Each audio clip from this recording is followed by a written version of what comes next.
So, Senator, so the Communist Party sends fentanyl into the United States, killed 78,000 people last year. They treat the Uyghurs horribly. They, don't follow any trade rules. And they never comply with the WTO.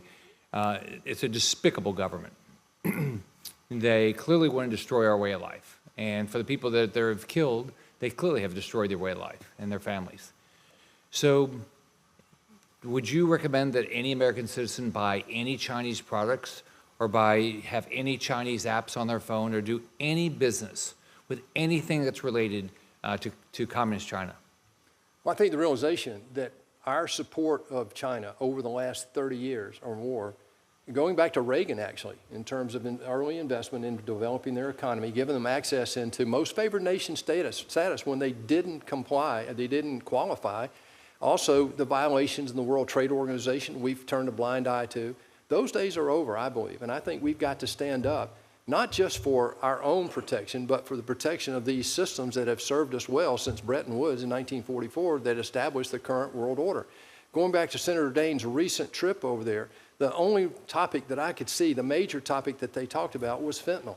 It's trips like that that make a difference, not trying to do trade, but trying to influence changes in their behavior, Senator. You think she's going to change? Senator, the issue is what is beneficial to their strategy? What do they want? And if you read what they've been writing over the last 25 years, I don't think he's going to change. The question is, what is his objective and what is he going to be capable of doing? Look, they have a problem. They can't feed their own population. 30% of the people, 30% of the food that is consumed in China is imported. I just said 73% of the oil is imported. They have a real problem right now with unemployment of people under 25. It's over 16% from what I read. If you look at the economy, focusing on state-owned enterprise is a real problem. The realization of U.S. capital now that has been going to China for the last 40 years and not getting the return that we should have gotten, but gave up technology and a lot of other things that went along with it. So if we stop that realization is going to really change. If we stop buying their products, if we stop allowing them access to our market without complying with SEC rules, which we have a law that our SEC is not enforcing, all right?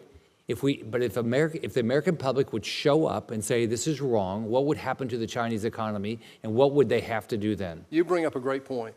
If you believe that this is a new kind of war, it's not Cold War, it's not a kinetic war, it's a different war. And they described it to us in the book called Unrestricted Warfare back in 1999, and they're executing against that. I wrote an article about it a year ago.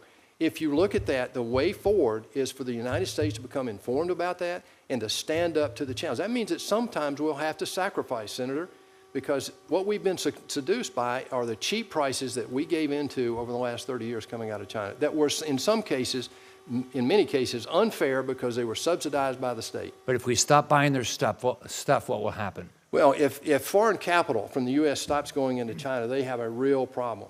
If we stop buying their product, what will happen? Well, if the American public says enough's enough, what will happen to their economy? It'll collapse. Right. Thank you.